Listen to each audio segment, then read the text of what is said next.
સુરતની સ્મીમેર હોસ્પિટલની લાલિયાવાડીનો વધુ એક વિડીયો સામે આવ્યો છે। મહિલા દર્દથી કણસી રહી હતી, પરંતુ કોઈ ડોક્ટર હાજર ન હોવાનો દ્રશ્યો સામે આવ્યા છે। સુરત મહાનગરપાલિકા સંચાલિત સ્મીમેર હોસ્પિટલ ફરી એકવાર તેની બેદરકારીના કારણે વિવાદમાં ઘેરાય છે। એક ગંભીર રીતે ઇજાગ્રસ્ત મહિલાને સમયસર ઇમરજન્સી સારવાર ન મળતા હોસ્પિટલની ગંભીર બેદરકારી સામે સવાલો ઊભા થયા છે। મહિલા દર્દી અને તેમના સંબંધીઓને સારવાર માટે દાખલ કરવાને બદલે કલાક સુધી રજડાવવામાં આવ્યા હોવાના ગંભીર આક્ષેપો થઈ રહ્યા છે। વિડીયો વાયરલ થતા સુરત મહાનગરપાલિકાના સ્ટેન્ડિંગ ચેરમેને તપાસના આદેશ આપ્યા છે।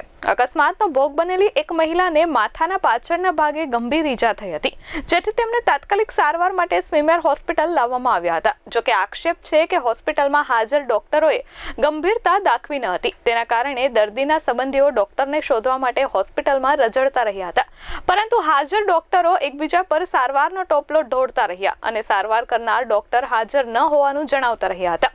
આ ઘટનાથી કંટાળી દર્દીના એક સંબંધીએ સ્મીમેર હોસ્પિટલની આ લાલિયાવાડીનો वीडियो बनावी वायरल करियो है।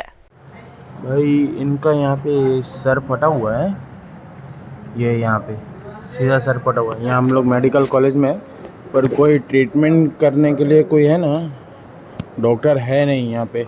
मैं कब से बोल रहा हूँ पर यहाँ पे कोई डॉक्टर ट्रीटमेंट कर नहीं रहा है। ठीक है, डॉक्टर कौन है?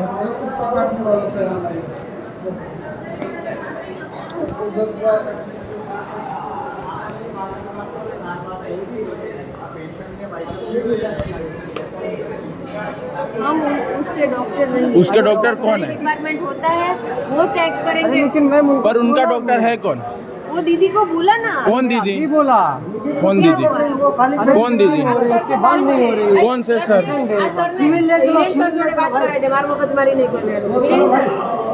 कौन है डॉक्टर? कौन है? नहीं करेंगे मैम, ऐसा कुछ नहीं है, लेकिन दर्दी का उसको तकलीफ। कौन है डॉक्टर? उनका ड्रेसिंग जरूरी है कि नहीं मैडम? आपने बोला ना वापस आके हमको बोलना। हाँ तो पर सर से बात की। कौन है उनके?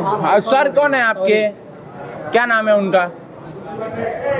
आप यहाँ बैठे ना, वो सर से बात कीजिए। कौन है उनके सर? वहाँ पे वो ड्रेसिंग क्यों नहीं हो रहा है? वो उनका कब से एक्सीडेंट हुआ है? वीडियो तो चालू रहेगा। बंद कर, पुलिस मैंने बोला इस बार बोला आप कुछ भी करो, पर ड्रेसिंग करवा देता पर ये वीडियो बंद कर दो, बराबर? ठीक है। हम भी यहाँ અમારા ધ્યાને પણ એ વાત આવી છે કે એક મહિલાને આવી રીતના સારવાર નહીં મળતી હતી। અમે તાત્કાલિક સીએમના આરએમઓને પણ સૂચના આપી છે કે આવી વારંવાર જે ફરિયાદો બને છે તે ભવિષ્યમાં બનવી નહીં જોઈએ।